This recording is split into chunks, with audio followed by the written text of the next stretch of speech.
Alors, ils font de l'histoire. Bon, d'abord, il faut voir les approximations historiques de Zemmour. Je n'y reviens pas. C'est c'est toujours un peu blessant de l'écouter parler quand on a quelques notions d'histoire, parce que c'est vraiment rempli de falsifications. Première chose. La deuxième chose, c'est qu'en fait, c'est pour ça que j'y insiste. Je pense souvent des gens comme Zemmour ou ce pan-là, disons, du champ intellectuel, brandissent leur amour de l'histoire. Ils aiment l'histoire. Mais moi, je pense qu'ils n'aiment pas l'historicité. Parce que si vous écoutez bien le récit historique que sert Zemmour depuis maintenant 20 ans, quand même, non-stop à la télévision, avec beaucoup de temps d'antenne, c'est un récit essentialiste aussi. D'ailleurs, il y a un tic verbal que je repère chez Zemmour. Il commence beaucoup de phrases par « c'est toujours la même chose ».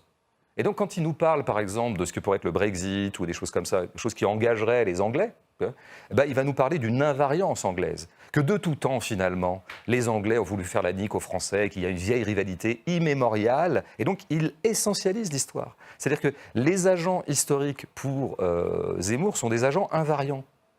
Si ce sont des agents invariants, c'est-à-dire qu'il n'y a pas d'histoire. Et donc, ces gens-là ont une façon de faire de l'histoire qui nie le principe même de l'historicité, c'est-à-dire de la mobilité des choses, du fait que les choses se construisent, se font, se défont, qu'il y a des agents, qu'il y a des situations qui se succèdent, qui sont hétérogènes les unes avec les autres, et qui font que précisément il y a une histoire. Mais eux nous répètent en permanence qu'il y a quelques entités comme ça essentielles qui agissent le monde, et qui en fait, un petit peu comme les...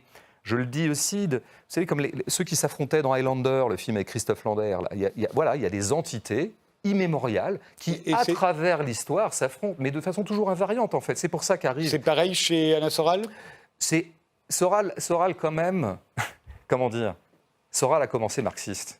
Et il a quand même de beaux restes. Il a quand même gardé certains réflexes analytiques du marxisme qui sont précisément de resituer les choses historiquement. Et après, on sait bien ce qui limite Soral, c'est que très très vite, son discours, qui peut être intéressant historiquement par moment, il fait des grandes comme ça, il élabore des récits historiques qui sont parfois intéressants, mais très vite viennent s'affaisser, viennent se dégonfler et viennent s'abêtir dans la reconvocation d'entités immémoriales, exemplairement l'entité juive. Exemplairement, bien sûr, c'est ça qui caractérise l'antisémite. Vraiment, il y aurait une essence qui est au travail. Et chez François Bégaudeau, alors